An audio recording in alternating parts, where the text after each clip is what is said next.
Hello বন্ধুরা, বইমেলায় আপনাকে স্বাগতম। আজ আমরা তানসাল আলীর লেখা how to learn almost anything in 48 hours বইটি নিয়ে কথা বলতে যাচ্ছি। রাঘব এমন একজন ব্যক্তি ছিলেন যিনি তার জীবনের সবকিছু দ্রুত শিখতে চেয়েছিলেন, কিন্তু বাস্তবতা ছিল যে তিনি যতই শেখার চেষ্টা করতেন ততই তিনি জড়িয়ে পড়তেন। অফিসে কাজের চাপ, নতুন দক্ষতা শেখার প্রয়োজন এবং তার উপরে ঘরের দায়িত্ব। রাঘবের জীবন এমন একটি পেন্ডুলেমের মতো হয়ে উঠেছিল যা সর্বদা সময় এবং চাপের মধ্যে ঘোরাফেরা করত। একদিন সন্ধ্যায় যখন সে তার প্রিয় ক্যাফেতে বসেছিল, তখন সে একটি বই দেখতে পেল। বইটির নাম ছিল how to learn almost anything in 48 hours, Tansal আলীর লেখা। রাঘব বইটি তুলে নিল এবং ভাবল, 48 আওয়ার্সে কিভাবে কিছু শেখা সম্ভব? যে কোনো দক্ষতা শিখতে মাস লেগে যায়। কিন্তু বইয়ের পিছনের প্রচ্ছদে লেখা লাইনটি তার কৌতূহল আরও বাড়িয়ে দিল। শেখার শিল্পে দক্ষতা অর্জন করুন এবং আপনার জীবনকে রূপান্তর করুন। তিনি বইটি কিনে বাড়িতে নিয়ে আসেন। সেই রাতে সে সিদ্ধান্ত নিল যে সে সকালে প্রথমেই এটি পড়বে। পরের দিন সকালে তার কফির মগ হাতে নিয়ে রাঘব বইয়ের প্রথম অধ্যায়টি পড়তে শুরু করল। অধ্যায়ের শিরোনাম ছিল মেমোরি টেকনিক আয়ত্ত করা। রাঘব পড়া শুরু করল। লেখক তানসিল আলী শুরুতেই একটি বড় কথা তুলে ধরেছিলেন, স্মৃতি কেবল একটি দক্ষতা, এটি একটি শিল্প। এই লাইনটি শুনে রাঘব অনুভব করলেন যে সম্ভবত তিনি সঠিক বইটি বেছে নিয়েছেন। নাসাল একটি আকর্ষণীয় কৌশল ব্যাখ্যা করেছিলেন যার নাম মেমোরি প্যালেস। রাঘব এটি শুনে কিছুটা অদ্ভুত বোধ করলেন। তিনি ভেবেছিলেন মেমোরি প্যালেস এটি একটি প্রাসাদ তৈরির মতো, কিন্তু পড়ার সাথে সাথে তিনি বুঝতে শুরু করলেন যে এই কৌশলটি কতটা বিপ্লবী হতে পারে। নাসাল লিখেছিলেন যে প্রতিটি ব্যক্তির মনে কিছু জায়গা থাকে যা সর্বদা মনে থাকে, যেমন আপনার বাড়ি, আপনার স্কুল বা অফিসে যাবার সময় আপনি প্রতিদিন যে রাস্তাটি দেখেন, আপনি এই জায়গাগুলিকে আপনার স্মৃতির ভাণ্ডারে পরিণত করতে পারেন। রাঘব এটিকে একটি চ্যালেঞ্জ হিসেবে গ্রহণ করলেন। তিনি বইটিতে লেখা ধাপটি পড়লেন। এমন একটি জায়গা বেছে নিন যা আপনি খুব ভালোভাবে জানেন। এটি আপনার বাড়ি হতে পারে। তিনি অবিলম্বে তার বাড়ি কল্পনা করতে শুরু করলেন। তার বসার ঘর থেকে রান্নাঘর এবং শোবার ঘর পর্যন্ত তিনি তার মনের প্রতিটি বিবরণ কল্পনা করলেন। পরবর্তী পদক্ষেপ ছিল প্রতিটি স্থানকে তার সাথে সংযুক্ত করা। তুমি যা মনে রাখতে চাও তা তানসিল ব্যাখ্যা করলেন যে যদি তুমি নতুন কিছু মনে রাখতে চাও তাহলে সেটা তোমার আগে থেকেই জানা কিছুর সাথে যুক্ত করো। রাঘব এটা চেষ্টা করার কথা ভাবল। সে তার বসার ঘরের সোফাটা বেছে নিল এবং ভাবল, ধরো আমি সালোক সংশ্লেষণ মনে রাখতে চাই, তাহলে আমি এই সোফাটাকে দেখতে পাচ্ছি একটি বড় সবুজ পাতা হিসাবে যা সূর্যের রশ্মি শোষণ করছে। সে চোখ বন্ধ করে যতটা সম্ভব বিস্তারিতভাবে এই ছবিটি দেখল। প্রথমে তার একটু অদ্ভুত লাগল। সে নিজেকে বলল, ইয়ার এটা সব ফিল্মই দেখাচ্ছে, এটা আমার কিভাবে কাজে লাগবে? কিন্তু সে হাল ছাড়ল না। সে পরের ধাপে চেষ্টা করল। এখন রান্নাঘরে সে নিউটনের গতিবিধি মনে করার চেষ্টা করল। সে কল্পনা করল যে তার ডাইনিং টেবিলে একটি আপেল আছে এবং সেই আপেল হঠাৎ টেবিল থেকে পড়ে গেল। সে ভাবল, প্রথম সূত্র হলো একটি বস্তু বৃত্তাকার গতিতে চলে, তুমি শান্তে থাকো। এবং সে বারবার এই ছবিটি পুনরাবৃত্তি করল। কয়েক ঘন্টা পর রাঘব অনুভব করল যে এই কৌশলটি সত্যিই কাজ করছে। সন্ধ্যায় যখন সে তার বই বন্ধ করে হাঁটতে বেরোল, তখন সে নিজেকে পরীক্ষা করার কথা ভাবল। সে নিজেকে জিজ্ঞাসা করল, রাঘব, বলো সালোক সংশ্লেষণ কি? এবং সাথে সাথে তার মনে সবুজ পাতাওয়ালা একটি সোফা এলো। সে তারপর নিজেকে জিজ্ঞাসা করল, নিউটনের আইন এবং আপেল টেবিল থেকে পড়ে যাওয়া। রাঘবের মনে হচ্ছিল যেন সে এক মহাশক্তি আবিষ্কার করেছে, কিন্তু এটা ছিল কেবল শুরু। নাসাল নিজেকে স্মৃতির প্রাসাদে সীমাবদ্ধ রাখেননি, তিনি কল্পনার শক্তিও ব্যাখ্যা করেছিলেন। রাঘব বুঝতে পেরেছিলেন যে যখন আপনি কিছু মনে রাখার জন্য আরও রঙিন এবং প্রাণবন্ত করে তোলেন, তখন সেই জিনিসটি মনের গভীরে আরও গভীরভাবে অঙ্কিত হয়। সেই রাতে যখন রাঘব বিছানায় শুয়েছিলেন, তখন তিনি একটি অদ্ভুত স্বপ্ন দেখলেন। তিনি দেখলেন যে তিনি একটি বাস্তব প্রাসাদে দাঁড়িয়ে আছেন। সেই প্রাসাদে এর প্রতিটি ঘরে কিছু তথ্য লুকিয়ে আছে। বসার ঘরে সালোক সংশ্লেষণের বড় ছবি ছিল, রান্নাঘরে সবুজ গাছ, নিউটনের আপেল পড়ছে এবং তার পুরানো স্কুল শিক্ষক তার বারান্দায় দাঁড়িয়ে তাকে সূত্র শেখাচ্ছেন। স্বপ্নে প্রাসাদটি জাদুর বইয়ের মতো খুলছিল। প্রতিবার যখন সে একটি নতুন দরজা খুলল, তখন তার কিছু নতুন তথ্য মনে পড়ল। সকালে যখন সে ঘুম থেকে উঠল, তখন সে বুঝতে পারল যে এই স্বপ্ন তার জীবন বদলে দিতে পারে। সে সিদ্ধান্ত নিল যে সে এখন প্রতিদিন এই কৌশলটি আরও গভীরভাবে শিখবে। কিন্তু তার মনে একটি প্রশ্ন এলো, সব কিছু ঠিক আছে, কিন্তু যখন আমাকে অনেক কিছু মনে রাখতে হবে, তখন কি এই কৌশলটি কাজ করবে? সে বইয়ের পরবর্তী অধ্যায় খোলার সিদ্ধান্ত নিল। রাঘব speed reading and information absorption বইয়ের পরবর্তী অধ্যায়টি খুলল। সে ইতিমধ্যেই মেমোরি প্যালেস টেকনিক দেখে আতপেই মুগ্ধ হয়ে গেছিল যে সে নিশ্চিত ছিল যে এই অধ্যায়টিও তার জীবন বদলে দেবে। সে বইটি পড়া শুরু করে এবং কয়েক মিনিটের মধ্যেই একটি নতুন পৃথিবীর দরজা খুলে যেতে শুরু করল। নাসাল শুরুতে লিখেছিল যে গতি শেখার মূল কাটে যাবি, তবে কেবল যদি তুমি এটিকে বোধগম্যতার সাথে ভারসাম্য বজায় রাখতে পারো। রাঘব এই লাইনটি পড়ে ভেবেছিল যে এটি ঠিক, দ্রুত পড়া ঠিক আছে, কিন্তু যদি তুমি বুঝতে না পারো তাহলে এর ব্যবহার কি? প্রথম কৌশলটি ছিল সাবভোকালাইজেশন কমিয়ে আনা। তানসিল ব্যাখ্যা করেছিলেন যে প্রায়শই মানুষ পড়ার সময় তাদের মনের প্রতিটি শব্দ এমনভাবে পুনরাবৃত্তি করে যেন তারা নীরবে কথা বলছে। আমাদের পড়ার এই অভ্যাসটি অভ্যাসে পরিণত হয়। যদি আপনি আমাদের বিনামূল্যে সামারি পছন্দ করেন তাহলে আপনি আমাদের মেম্বারশিপ কিনতে পারেন অথবা কিউপিআই এর মাধ্যমে আমাদের সমর্থন করতে পারেন। এবার সামারিতে ফিরে যাই। এই কথা শুনে রাঘব ভাবল যে, আরে বন্ধু, আমি কেবল এটাই করি। আমি আমার মনের প্রতিটি লাইন এমনভাবে বলি যেন আমি নিজেকে বুঝতে পারছি। তানসিল একটি সহজ উপায় বলেছে এই অভ্যাস ভাঙার। তিনি বললেন, যখনই তুমি পড়বে তখনই তোমার আঙ্গুলগুলো একটা ইশারায় লেখার ওপর নাড়বে। এতে তোমার চোখ শব্দের ওপর কেন্দ্রীভূত হবে এবং মস্তিষ্ক শব্দগুলো পুনরাবৃত্তি না করে সরাসরি সেগুলো প্রক্রিয়া করবে। রাঘব তৎক্ষণাৎ এটি চেষ্টা করার সিদ্ধান্ত নিল। সে বইটি খুলে লেখার ওপর তার আঙুল রাখল। প্রথমে একটু অদ্ভুত মনে হলো, যেন একটা শিশু বই পড়তে শিখছে, কিন্তু কয়েক মিনিট পর তার মনে হলো তার গতি সত্যিই বেড়ে গেছে। সে নিজেকে বলল, বাহ, এটা সত্যিই কাজ করে। আমার চোখ এখন কেবল পৃথক শব্দ নয়, বরং পুরো লেখাটি পড়ছে। নাসাল আরেকটি কৌশলের পরামর্শ দিলেন, লেখার ব্লকগুলিতে মনোযোগ দেওয়া। সে ব্যাখ্যা করল যে যদি তুমি প্রতিটি শব্দের ওপর মনোযোগ দাও তাহলে তোমার গতি কমে যাবে, কিন্তু যদি তুমি একবারে পুরো বাক্য বা অনুচ্ছেদটি দেখো তাহলে তোমার বোধগম্যতা এবং গতি উভয়ই বৃদ্ধি পাবে।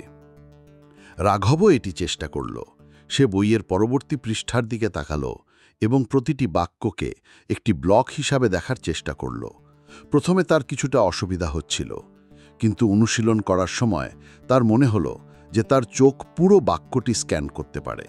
সে মনে মনে ভাবল, এটা জাদুর মতো মনে হচ্ছে, আমি এত তাড়াতাড়ি পড়তে পারি এবং বুঝতেও পারি। এরপর ট্যানসাল প্রাক পঠন কৌশল সম্পর্কে লিখেছিলেন। তিনি বলেছিলেন যে পড়ার আগে যদি আপনি দ্রুত লেখাটি স্কিম করেন তাহলে আপনার মস্তিষ্ক তথ্যটি আরও ভালোভাবে প্রক্রিয়া করতে পারে। তিনি এটিকে 4টি ধাপে বিভক্ত করেছেন। 1. শিরোনাম পড়ুন। প্রথমে লেখার শিরোনাম এবং উপশিরোনামগুলিতে মনোযোগ দিন। 2. মূল বিষয়ের ওপর মনোযোগ দিন। অনুচ্ছেদের প্রথম এবং শেষ লাইনগুলি পড়ুন। লেখাটিকে 3টি ছোট ছোট অংশে ভাগ করুন। 4টি উদ্দেশ্য নির্ধারণ করুন। নিজেকে জিজ্ঞাসা করুন, আপনি এই লেখা থেকে কি শিখতে চান? রাঘবও এই প্রক্রিয়াটি চেষ্টা করেছিলেন। তিনি তার অফিস রিপোর্টটি দ্রুত পড়ার চেষ্টা করেছিলেন, যা তিনি সর্বদা দীর্ঘ এবং বিরক্তিকর বলে মনে করতেন।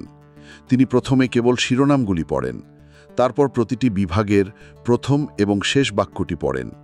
এরপরে তিনি পুরো প্রতিবেদনটি 3টি ভাগে ভাগ করেন। তিনি নিজেকে বলেন যে আমাকে কেবল বুঝতে হবে যে এই প্রতিবেদনের মূল বিষয় কি এবং আমাকে কি পদক্ষেপ নিতে হবে। রাঘব অনুভব করেছিলেন যেন তার এখন একটি সুপার পাওয়ার রয়েছে। সে 20 মিনিটের মধ্যে রিপোর্টটি পড়ে ফেলল, যা পড়তে সাধারণত তার 1 ঘন্টা সময় লেগেছিল। কিন্তু গল্পটি এখানেই শেষ হয়নি। নাসাল আরও একটি গুরুত্বপূর্ণ বিষয় বলেছিল, অনুশীলনই এই কৌশলগুলিকে দ্বিতীয় প্রকৃতিতে পরিণত করে। রাঘব বুঝতে পেরেছিল যে যদি সে প্রতিদিন এই জিনিসগুলি অনুশীলন না করে তবে এই সমস্ত কিছুই অকেজো হয়ে যাবে। সে একটি রুটিন তৈরি করে নিয়েছে। এখন সে প্রতিদিন সকালে 15 বার স্পিড রিডিং অনুশীলন করে। সে প্রথমে তার পুরানো ম্যাগাজিনের নিবন্ধগুলি নিয়ে কাজ শুরু করে। সে বুঝতে পেরেছিল যে যখন সে একবারে আরও লেখা স্ক্যান করে তখন তার মস্তিষ্ক দ্রুত প্রক্রিয়াজাত হয়। সে তার ঘরের দেয়ালে একটি পোস্টারও লাগিয়েছিল যেখানে লেখা ছিল, দ্রুত পড়ুন, আরও ভালোভাবে বুঝুন। একদিন যখন সে অফিসে ছিল তখন তার বস তাকে একটি নতুন প্রকল্প প্রতিবেদন দিলেন। প্রতিবেদনটি 50 পৃষ্ঠার ছিল। বস বললেন, রাঘব, আজই এটি শেষ করুন এবং আমাদের কি করতে হবে তা বলুন। প্রথমে রাঘব একটু ঘাবড়ে গেল, কিন্তু তারপর সে নিজেকে শান্ত করল এবং ভাবল যে এটি আমার জন্য আমার নতুন কৌশলগুলি চেষ্টা করার জন্য একটি উপযুক্ত সুযোগ। সে প্রথমে রিপোর্টটি স্কিম করে, তারপর সে এটিকে 3টি ভাগে ভাগ করে। সে প্রতিটি অংশের শিরোনাম এবং মূল বিষয়গুলি পড়ে এবং অবশেষে সে সম্পূর্ণ লেখাটি ব্লকে স্ক্যান করে। সে মাত্র 2 ঘন্টার মধ্যে রিপোর্টটি শেষ করে। যখন সে তার বসকে রিপোর্টের সারমর্ম ব্যাখ্যা করল তখন তার বস অবাক হয়ে গেল। সে রাঘবকে জিজ্ঞাসা করল, তুমি এত দ্রুত এবং এত নির্ভুলভাবে বিশ্লেষণ কিভাবে করলে? রাঘব শুধু হেসে বলল, এটা একটা নতুন কৌশল যা আমি শিখেছি। সেই রাতে যখন সে বাড়ি ফিরে সে আবার বইটি খুলল। সে ভেবেছিল যে স্মৃতিপ্রাসাদ এবং দ্রুত পাঠের মতো কৌশল আমার জীবন বদলে দিয়েছে। সামনের কৌশলগুলি আরও আকর্ষণীয় হবে, কিন্তু সে জানত না যে পরবর্তী অধ্যায়ে যা লেখা আছে তা তার কল্পনার বাইরে হবে। এবং এইভাবে রাঘবের যাত্রা অব্যাহত ছিল। রাঘব বইয়ের পরবর্তী পৃষ্ঠা উল্টেছিল এবং পরবর্তী অধ্যায় ছিল কার্যকর নোট গ্রহণের পদ্ধতি। এখন পর্যন্ত মেমোরি প্যালেস এবং স্পিড রিডিংয়ের মতো কৌশলগুলি তার জীবনে একটি নতুন মাত্রা দিয়েছে, কিন্তু সে বুঝতে পেরেছিল যে যত দ্রুত সে পড়ছে তত দ্রুত সে কিছু জিনিস ভুলে যাচ্ছে। সে ভেবেছিল যে সম্ভবত নোট তৈরি করা একটি ভালো পদ্ধতি হবে, কিন্তু সে স্কুল জীবন থেকেই এই পদ্ধতিটি করে আসছে এবং লাইন এবং পয়েন্ট লেখার একই বিরক্তিকর পদ্ধতি সম্ভবত ততটা কার্যকরী নয়। তানসাল আলী এই অধ্যায়ে লিখেছিলেন যে কার্যকর নোট নেওয়া কিছু লিখে রাখা নয়, বরং তথ্যগুলোকে এমনভাবে সাজানো যা আপনার মস্তিষ্কের জন্য অর্থমেন্য করে তোলে। রাঘব এটি গভীরভাবে অনুভব করেছিল। তিনি আরও পড়েন এবং নিজেকে প্রস্তুত করেন যে তিনি কেবল এই অধ্যায়টি পড়বেন না, বরং এটিকে তার অভ্যেসেও অন্তর্ভুক্ত করবেন। তানসাল মাইন্ড ম্যাপিংয়ের কৌশল দিয়ে শুরু করেছিলেন। নামটি শুনে রাঘব আগ্রহী হয়ে উঠলেন। তিনি মনে মনে ভাবলেন যে মাইন্ড ম্যাপিং একটি গোয়েন্দা চলচ্চিত্রের মতো, যেখানে সবকিছু সংযুক্ত করে একটি সম্পূর্ণ কেস সমাধান করা হয়। তানসাল ব্যাখ্যা করেছিলেন যে মাইন্ড ম্যাপিং এমন একটি পদ্ধতি যেখানে আপনি একটি মূল বিষয়ের উপর যে কোনো তথ্য কেন্দ্রে লেখেন এবং এর সাথে সম্পর্কিত তথ্য শাখার মতো ছড়িয়ে দেন। এই শাখাগুলি আপনাকে দেখায় যে কোন তথ্য অন্যটির সাথে কিভাবে সংযুক্ত। রাঘব তৎক্ষণাৎ এটি বুঝতে পারল। সে এটি চেষ্টা করার সিদ্ধান্ত নিল। সে তার ডায়েরি বের করে মাঝখানে একটি বড় বৃত্ত আঁকল। তাতে সে অফিস প্রজেক্ট প্ল্যান লিখল। এখন সে শাখার মতো এই বিষয়ের সাথে সম্পর্কিত সমস্ত বিষয় সংযুক্ত করতে শুরু করল। প্রথম শাখাটি ছিল বাজেট, দ্বিতীয়টি ছিল দলের সদস্যদের, তৃতীয়টি ছিল সময়রেখা, এবং প্রতিটি শাখা থেকে সে বাজেটের নিচের মতো আরও ছোট ছোট শাখা তৈরি করল। সে লিখত সম্পদ, খরচ, আনুষঙ্গিকতা খুব স্পষ্ট হয়ে উঠছিল। আগে সে লম্বা তালিকা দেখে বিভ্রান্ত হয়ে পড়ত। এখন সবকিছু তার মনে ছড়িয়ে পড়ছিল একটা গাছের মতো, যেখানে প্রতিটি শাখার নিজস্ব গুরুত্ব ছিল। পরবর্তী ধাপে টাসেল ব্যাখ্যা করলেন কেন নোটগুলিকে দৃশ্যমান করা গুরুত্বপূর্ণ। তিনি বললেন যে মস্তিষ্ক লেখার চেয়ে দ্রুত ছবি প্রক্রিয়া করে। একবার আপনি রঙিন ভিজুয়াল নোট তৈরি করলে আপনার মস্তিষ্ক তথ্য আরও কার্যকরভাবে ধরে রাখে।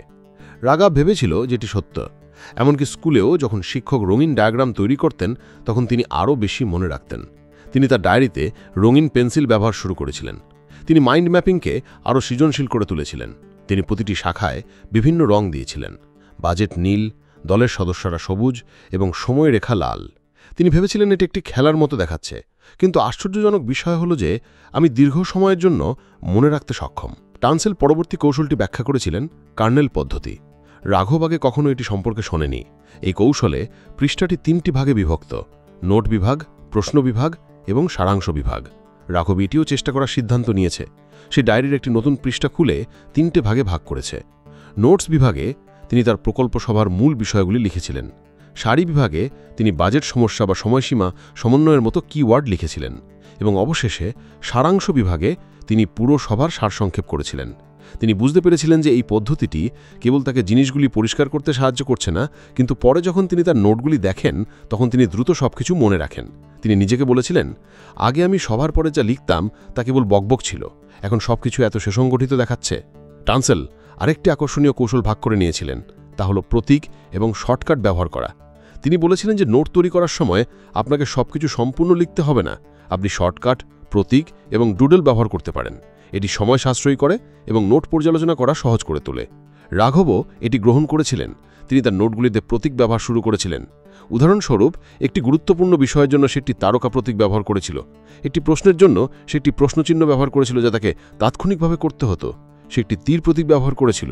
ধীরে ধীরে তার নোটগুলি কেবল পড়া সহজই নয়, বরং দেখতেও মজাদার হয়ে ওঠে। কিন্তু টুসাল আরও একটি গুরুত্বপূর্ণ কথা বলেছিলেন।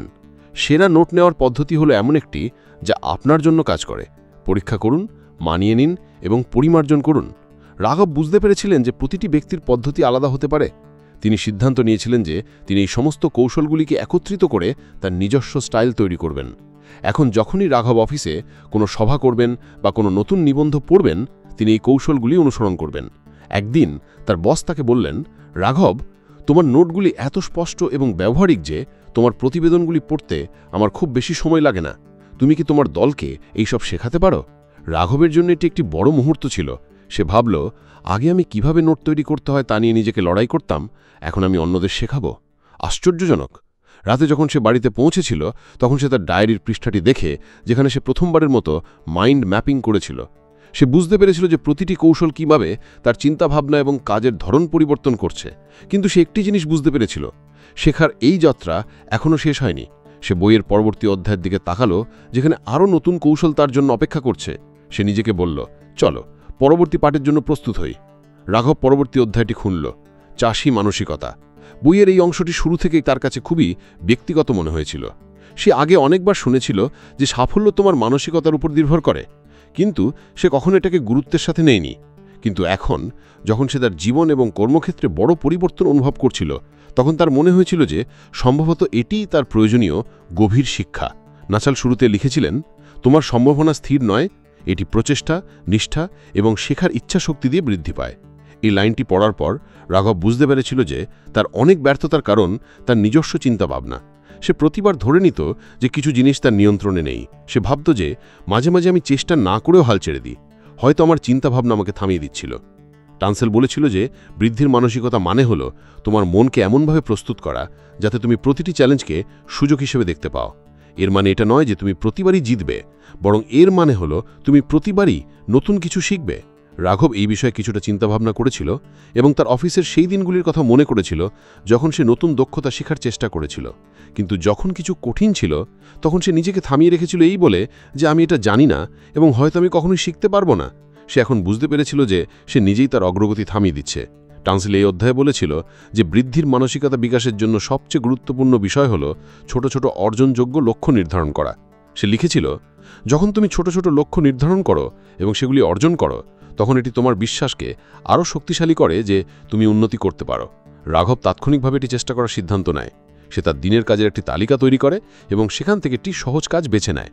সে ভাবল, এটা কঠিন নয়, আমি এটা করতে পারি, আমাকে শুধু মনোযোগ দিতে হবে। সে তার ডায়েরিতে এটিকে লক্ষ্য হিসেবে লিখেছিল এবং দিনের শেষে যখন সেটি সম্পন্ন করে তখন সে একটু খুশি বোধ করে। সে নিজেকে বলেছিল, যদি আমি এত কিছু করতে পারি তাহলে হয়তো আরও কিছু করতে পারবো। নাসাল তখন বলল, বৃদ্ধির মানসিকতাকে শক্তিশালী করার জন্য প্রতিটি ছোট অগ্রগতি উদযাপন করা উচিত। তিনি লিখেছেন, ছোট ছোট জয় উদযাপন আপনাকে অনুপ্রাণিত করে এবং আপনার বৃদ্ধির সম্ভাবনার কথা মনে করিয়ে দেয়। রাঘব প্রথমে এটিকে কিছুটা অদ্ভুত বলে মনে করেছিলেন। তিনি ভেবেছিলেন, ছোট ছোট জিনিস উদযাপন করে কি লাভ হবে? সত্যিকারের সুখ তখনই আসবে যখন আমি বড় কিছু করব। কিন্তু তারপরে তিনি আরেকটি কাজ সম্পন্ন করেন, অফিসে একটি উপস্থাপনা, যা নিয়ে তিনি খুব নার্ভাস ছিলেন। যখন তিনি দেখলেন যে তার কঠোর পরিশ্রম সফল হয়েছে, তখন তিনি তার ডায়েরিতে লিখেছিলেন, আজ আমি নতুন কিছু করেছি এবং এটি দুর্দান্ত অনুভূত হয়েছে। তিনি অনুভব করেছিলেন যে নিজেকে প্রশংসা করা তার আত্মবিশ্বাস বাড়িয়ে তুলছে। নাসাল আরও একটি গুরুত্বপূর্ণ কথা বলেছিলেন, ব্যর্থতা শেষ নয়, এটি প্রতিক্রিয়া। তিনি ব্যাখ্যা করেছিলেন যে বৃদ্ধির মানসিকতা মানে হল আপনি ব্যর্থতাকে একটি পাঠ হিসেবে দেখুন, পরাজয় হিসেবে নয়। তিনি লিখেছেন, যখন কিছু কাজ করে না তখন নিজেকে জিজ্ঞাসা করুন, আমি এই থেকে কি শিখতে পারি? রাঘব তার অতীতের ব্যর্থতাগুলি মনে রেখেছিল। একবার সে পদোন্নতির জন্য আবেদন করছিল। রাঘব একটি চাকরির জন্য সাক্ষাৎকার দিতে গিয়েছিল, কিন্তু চাকরি পায়নি। সেই সময়ে সে নিজেকে অভিশাপ দিয়েছিল এবং বলেছিল যে সে এর যোগ্য নয়। কিন্তু এখন সেই ঘটনাটিকে ভিন্ন দৃষ্টিকোণ থেকে দেখতে শুরু করেছে। তার মনে হয়েছে যে হয়তো সে তখন প্রস্তুত ছিল না। যদি সে সেই সাক্ষাৎকার থেকে পাওয়া প্রতিক্রিয়া মনে রাখত, তাহলে পরের বার সে আরও ভালো করতে পারত। এখন সে একটি নতুন অভ্যেস শুরু করেছে। যখনই কিছু ভুল হতো তখন সে তার ডায়েরিতে লিখে রাখত যে সে সেখান থেকে কি শিখেছে। একবার যখন তার অফিসের কোনো প্রকল্প সময়মতো সম্পন্ন হয়নি, তখন সে নিজেকে জিজ্ঞাসা করেছিল যে সে কোথায় ভুল করেছে এবং পরের বার কিভাবে সে তা সংশোধন করতে পারে। সে দেখেছিল যে এই অনুশীলনটি তার চিন্তাভাবনা পরিবর্তন করতে শুরু করেছে। ট্যানসেল সফলতার বিকাশের মানসিকতার কল্পনাকে শক্তিশালী করার জন্য আরেকটি পদ্ধতির পরামর্শ দিয়েছে। সে লিখেছিল, নিজেকে সফল কল্পনা করো এবং তোমার মস্তিষ্ক তা বাস্তবে পরিণত করার জন্য কাজ করবে। রাঘবও এটি গ্রহণ করার চেষ্টা করেছিল। প্রতিদিন সকালে সে চোখ বন্ধ করে নিজেকে এমন পরিস্থিতিতে দেখতে পেত যেখানে সে তার লক্ষ্য অর্জন করেছে। সে নিজেকে সেই পদোন্নতির সাক্ষাৎকারে সফল হতে দেখেছিল। তার মনে হয়েছিল যে এই কৌশলটি তার শক্তি এবং আত্মবিশ্বাস বাড়িয়ে তুলছে। ধীরে ধীরে রাঘব অনুভব করেছিল যে তার চিন্তাভাবনা অনেক বদলে গেছে। আগে সে কঠিন কাজগুলি থেকে পিছিয়ে আসত, এখন সে সেগুলিকে একটি চ্যালেঞ্জ হিসেবে দেখত। সে নিজেকে বলল, আজ যদি আমি কিছু না জানি তার মানে এই নয় যে আমি কখনোই জানতে পারবো না। আমি শিখতে পারবো, আমার শুধু কঠোর পরিশ্রম এবং ধৈর্যের প্রয়োজন। একদিন তার বস তাকে একটি বড় প্রকল্প দিয়েছিলেন। আগে রাঘব এটিতে ভয় পেত, কিন্তু এবার সে নিজেকে বলল যে এটি আমার উন্নতির সুযোগ। যদি আমি এটি সঠিকভাবে করি তবে আমি অনেক কিছু শিখতে পারব। সে প্রকল্পটিকে ছোট ছোট অংশে ভাগ করে প্রতিদিন একের পর এক কাজ করেছে। যখন সে প্রকল্পটি সম্পন্ন করে তখন তার বস কেবল তার প্রশংসাই করেননি, বরং রাঘবও নিজের প্রশংসা করেছে। সে ভেবেছিল যে এই বই থেকে আমি যে বৃদ্ধির মানসিকতা শিখেছি তার কারণেই এই সব ঘটেছে। সেই রাতে যখন সে বইয়ের পরবর্তী অধ্যায়ের দিকে এগিয়ে গেল তখন তার মনে হয়েছিল যেন সে তার চিন্তাভাবনা এবং জীবন উভয়কেই একটি নতুন দিক নির্দেশনা দিয়েছে। কিন্তু এই যাত্রা এখনও শেষ হয়নি। রাঘব নিজেকে বলল যে পরবর্তী পাঠগুলিতে আমি আর কি শিখব তা ভাবতে আমি উত্তেজিত। রাঘব বইয়ের পরবর্তী পৃষ্ঠা উল্টে তার চোখ পড়ল একটি সর্বোত্তম শিক্ষার পরিবেশ তৈরি করার দিকে। সে নিজেকে বলল যে এটি নতুন কিছু বলে মনে হচ্ছে না। আমি আগেও শুনেছি যে পড়াশোনার জন্য একটি ভালো পরিবেশ তৈরি করা উচিত, কিন্তু এবার হয়তো আমাকে এটা গভীরভাবে বুঝতে হবে। নাসেল শুরুতেই লিখেছিল যে আপনার শেখার পরিবেশ আপনি কতটা কার্যকরভাবে তথ্য শোষণ করেন তার উপর গুরুত্বপূর্ণ ভূমিকা পালন করে। একটি বিশৃঙ্খল এবং কোলাহলপূর্ণ স্থান আপনাকে ধ্বংস করতে পারে, যখন একটি সুসংগঠিত এবং শান্ত স্থান আপনার মনোযোগ বৃদ্ধি করতে পারে। রাঘব এটি পড়ার সাথে সাথে চারপাশে তাকালো।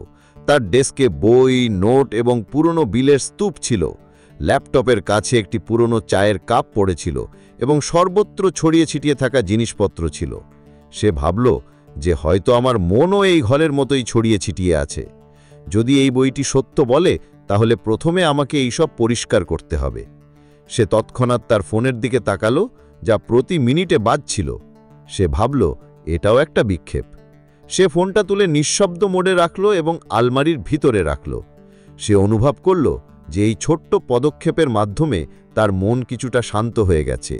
নাসেল আরও ব্যাখ্যা করল যে একটি নিবেদিত প্রাণ শেখার জায়গা তৈরি করা কতটা গুরুত্বপূর্ণ। সে লিখেছে, তোমার মস্তিষ্ক নির্দিষ্ট স্থানগুলিকে নির্দিষ্ট কার্যকলাপের সাথে সংযুক্ত করে। যখন তুমি শেখার জন্য একটি নিবেদিত প্রাণ জায়গা তৈরি করো তখন তোমার মন স্বয়ংক্রিয়ভাবে চালু হয়ে যায়। সে এটিকে আকর্ষণীয় মনে করল। সে বুঝতে পারল যে এখনও পর্যন্ত সে কখনো ডাইনিং টেবিলে, কখনো সোফায় এবং কখনো বিছানায় পড়াশোনা করত। সে ভেবেছিল যে হয়তো সেই কারণে আমি দ্রুত ক্লান্ত হয়ে পড়ি। আমার এমন একটি জায়গা থাকা উচিত যেটি শুধুমাত্র শেখার জন্য। সে তার ঘরের একটি কোণ বেছে নিল এবং এটি সম্পূর্ণ পরিষ্কার করল। সে সেখানে কেবল প্রয়োজনীয় জিনিসপত্র রাখল, একটি বাতি, তার বই এবং একটি নোটবুক। সে তার ডেস্কে একটি ছোট গাছও রেখেছিল যাতে জায়গাটি আরও সতেজ দেখায়। যখন সে সেই জায়গাটা দেখল তার মনে হয়েছিল যে এটি সত্যি একটি শেখার জায়গা হয়ে গেছে। পরের অংশে সে রুটিনের কথা বলেছিল। সে লিখেছিল, একটি ধারাবাহিক রুটিন যাতে তোমার মনকে প্রস্তুত করা যায়, যাতে তোমার দিনের বেলায় মনোযোগ কাজের জন্য একটি নির্দিষ্ট সময় থাকে। রাঘব ভেবেছিল, আমার কোনো রুটিন নেই। কখনো সকালে, কখনো রাতে পড়াশোনা করি এবং এই কারণে মাঝে মাঝে আমি কোনো প্রোডাক্টিভ কাজ করতে পারি না। সে তৎক্ষণাৎ একটি রুটিন তৈরি করার সিদ্ধান্ত নেয়। সে সিদ্ধান্ত নেয় যে সে প্রতিদিন সকাল 7টা থেকে 9টা পর্যন্ত তার শেখার কেন্দ্রে থাকবে।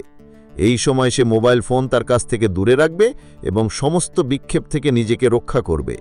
সে যখন এটি করার সিদ্ধান্ত নিল তখন তার মনে হলো যে এটি একটি নতুন অভ্যেসের সূচনা হলো।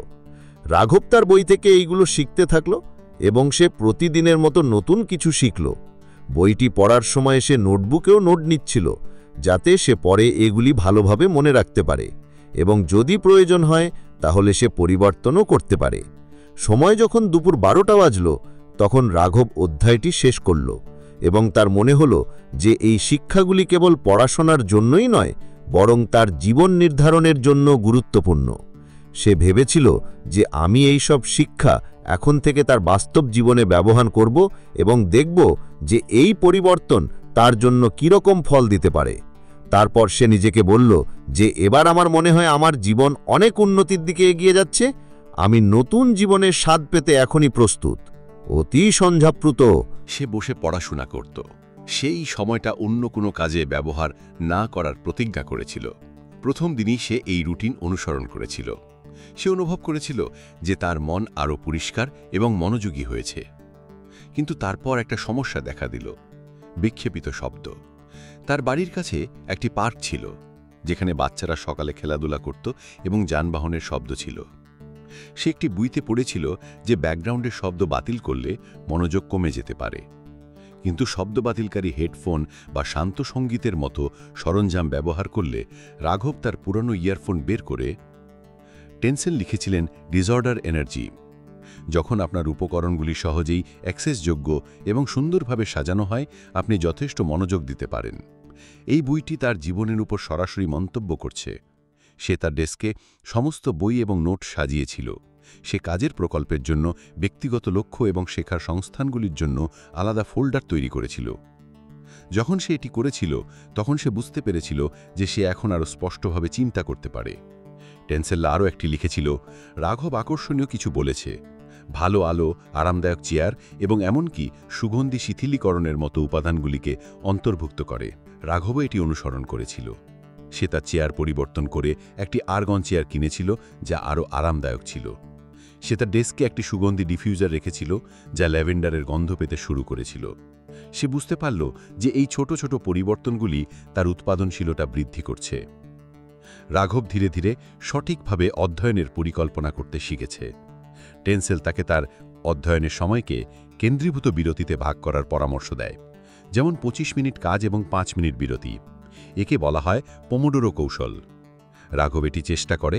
সে তার ফোনে একটি টাইমার সেট করে এবং দেখতে পায় যে ছোট বিরতিতে অধ্যয়ন করা কেবল সহজই নয়, বরং কম ক্লান্তিকরও। ধীরে ধীরে রাঘব তার পড়াশোনা এবং কাজের জন্য এমন একটি পরিবেশ তৈরি করে যা তার পূর্ণ সম্ভাবনাকে কাজে লাগাতে সক্ষম হয়েছিল। রাঘব তার স্মৃতিশক্তি জাগ্রত করতে সাহায্য করছিল। প্রতিদিন সে তার শেখার অঞ্চলে যেত এবং নিজেকে উন্নত করার চেষ্টা করত। সে বুঝতে পেরেছিল যে সঠিক পরিবেশ কেবল তোমার পড়াশোনা সহজ করে না, বরং চিন্তাভাবনা এবং সমস্যা সমাধানের ক্ষমতাও বাড়ায়। সেই রাতে যখন সে বইয়ের পরবর্তী পৃষ্ঠা খুলল, তখন সে বুঝতে পেরেছিল যে এই যাত্রা এখন তার জীবনের একটি অংশ হয়ে উঠেছে। সে নিজেকে বলল, দেখা যাক আমরা পরবর্তীতে কি শিখতে পারি। রাঘবের যাত্রা এখন তার শেষ মোড়ে। সে বইয়ের প্রতিটি অধ্যায় থেকে অনেক কিছু শিখেছে, স্মৃতিকৌশল আয়ত্ত করা থেকে শুরু করে একটি সর্বোত্তম শিক্ষার পরিবেশ তৈরি করা পর্যন্ত। প্রতিটি পাঠ তার জীবনে নতুন কিছু যোগ করেছে। কিন্তু সে বুঝতে পেরেছিল যে এই সবই কেবল শুরু। আসল পরিবর্তন তখনই ঘটবে যখন সে তার দৈনন্দিন জীবনে এই সমস্ত জিনিস পুরোপুরি প্রয়োগ করবে। সে তার ডায়েরি তুলে নিল এবং এখন পর্যন্ত যা শিখেছে তা লিখতে শুরু করল। সে ভাবল, যদি আমি এটি সঠিকভাবে লিখি, আমি কখনোই ভুলব না। সে লিখেছিল যে স্মৃতিপ্রাসাদ তাকে কতটা সাহায্য করেছে। এখন সে সবচেয়ে বড় তথ্য সহজে মনে রাখতে পারত। সে নিজেকে প্রতিশ্রুতি দিয়েছিল যে সেই কৌশলটি উন্নত করবে। স্পিড রিডিং অধ্যায়টিও তার জীবনকে সহজ করে তুলেছিল। সে এখন আগের চেয়ে দ্রুত পড়তে পারত। সে দেখতে পেল যে সে এখন যা পড়তে উপভোগ করছে, একসময় সে কঠিন মনে করত। সে তার অফিসে শেখা শিক্ষাগুলো কাজে লাগাতে শুরু করে। মাইন্ড ম্যাপিং এবং কার্যকরী নোট নেওয়া তার উপস্থাপনা দক্ষতা উন্নত করেছিল। তার সহকর্মী এবং বসও তার অগ্রগতি দেখে অবাক হয়েছিলেন। কিন্তু রাঘব যে সবচেয়ে বড় পরিবর্তন অনুভব করেছিলেন তা হল তার চিন্তাভাবনা বৃদ্ধির মানসিকতা। তাকে শিখেছিল যে ব্যর্থতা মানে পরাজয় নয়। সে এখন প্রতিটি চ্যালেঞ্জকে একটি নতুন সুযোগ হিসেবে দেখতে শুরু করেছিল। সে বুঝতে পেরেছিল যে তার সম্ভাবনা অসীম। তাকে যা করতে হবে তা হলো প্রতিদিন আরও ভালো হওয়ার চেষ্টা করা। তার বাড়ির কোণা, যা সে শেখার ক্ষেত্র করে তুলেছিল, এখন তার প্রিয় জায়গা হয়ে উঠেছে।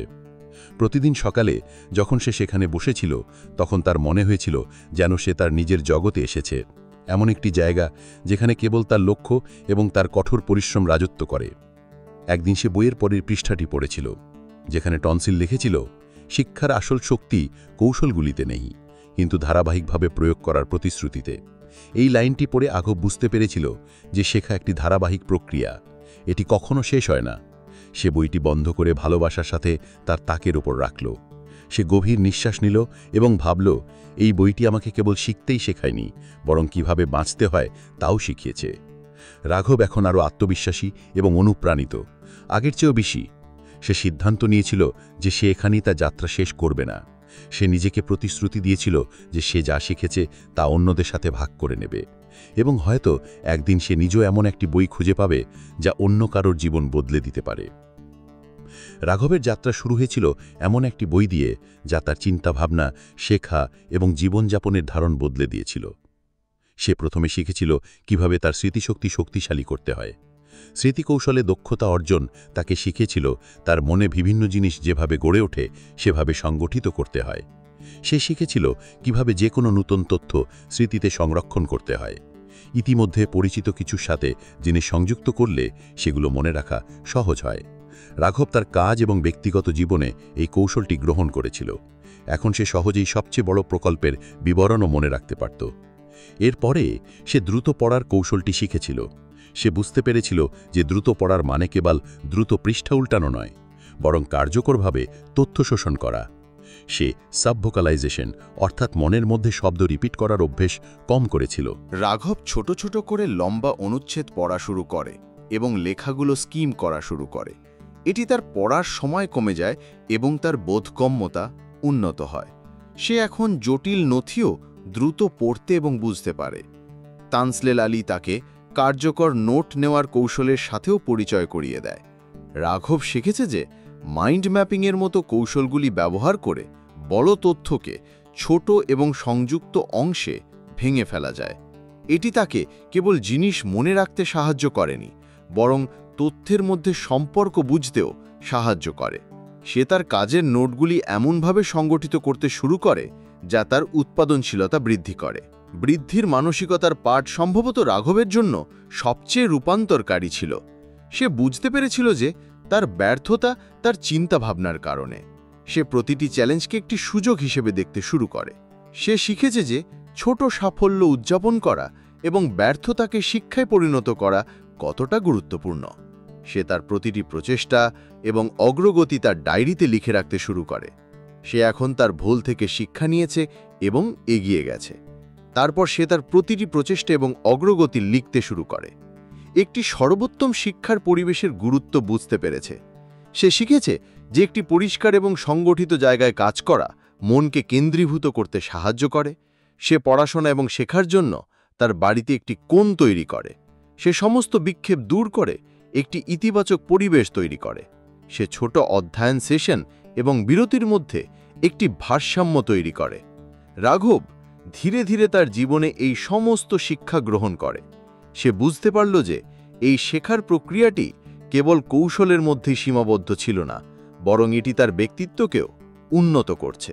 সে এখন প্রতিদিন নিজের একটি উন্নত সংস্করণের দিকে এগিয়ে যাচ্ছে। সে বুঝতে পারল যে শেখা কখনো শেষ হয় না এবং এই যাত্রায় সবচেয়ে গুরুত্বপূর্ণ বিষয় হল আত্মবিশ্বাস এবং অবিরাম কঠোর পরিশ্রম। বইয়ের শেষ পৃষ্ঠায় লেখা বার্তাটি পড়ার সময় সে বুঝতে পারল যে আসল শক্তি এই সমস্ত কৌশলগুলিকে দৈনন্দিন জীবনে প্রয়োগ করার মধ্যেই নিহিত।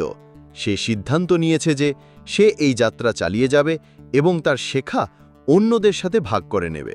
রাঘবের গল্প এখানেই শেষ হয় না, বরং প্রতিটি নতুন দিনের সাথে একটি নতুন অধ্যায় উন্মোচিত হয়। তাই বন্ধুরা, আজকের বইয়ের সারাংশ এটি ছিল।